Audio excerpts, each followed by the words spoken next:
Welcome to life, little pangolin. You're born under a starry sky in a cozy burrow with your squishy scales and sleepy eyes.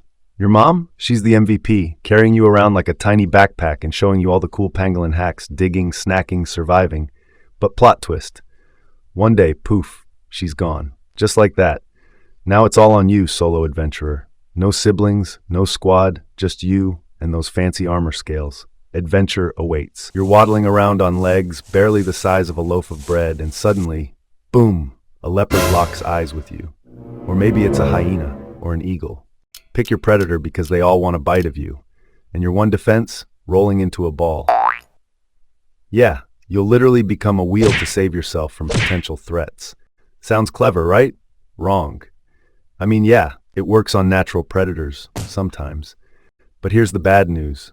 When humans come along, they just scoop you up like a scaly basketball.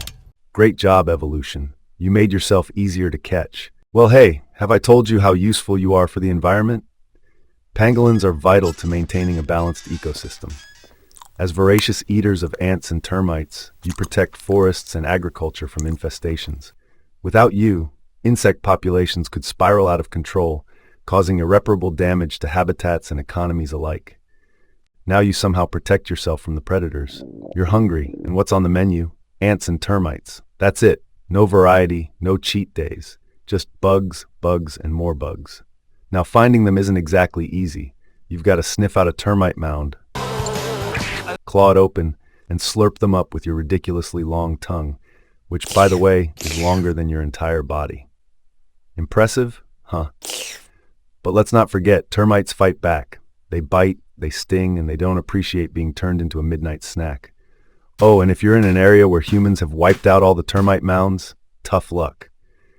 Guess what? You're starving tonight. Speaking of humans, they are your biggest nightmare. Imagine an apex predator with no fangs, no claws, but an insatiable greed for your scales and meat. This predator doesn't hunt because it's hungry or because it feels threatened. It hunts because it believes in myths and traditions, no matter how misplaced. Humans, with their markets bustling with pangolin scales and their kitchens turning pangolins into soups, have driven you to the edge of extinction. In 2021 alone, 23.5 tons of pangolins and their parts were trafficked. That's not just a number, it's lives, habitats, and ecosystems lost forever. An estimated 1,000 pangolins have been poached over the last decade, making you the most trafficked mammal on the planet. What fuels this deadly trade? Folklore, medicine, and delicacy. Three human constructs that have no regard for your existence. Your scales, made of keratin, the same stuff as human fingernails, are believed to cure ailments and provide protection against evil spirits. But here's the cruel irony. They hold no actual medicinal properties. They're no more magical than a bite of someone's nail clippings.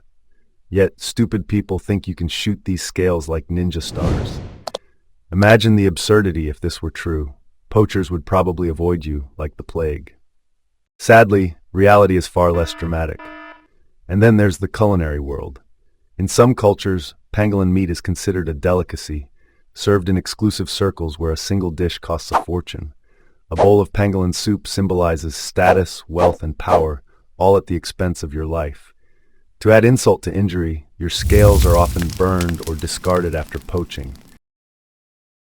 Why me? A waste of the very thing you were killed for. Conservationists are working tirelessly to save you, setting up sanctuaries, breeding programs, and anti-poaching patrols. Governments are strengthening laws, increasing fines, and conducting awareness campaigns. Yet the battle is far from over.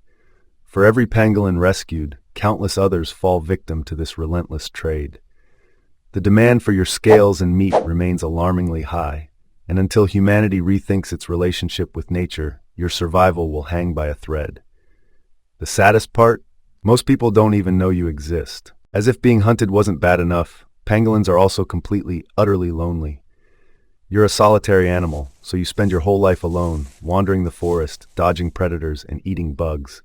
When it's time to mate, you find another pangolin, do your thing, and then bye.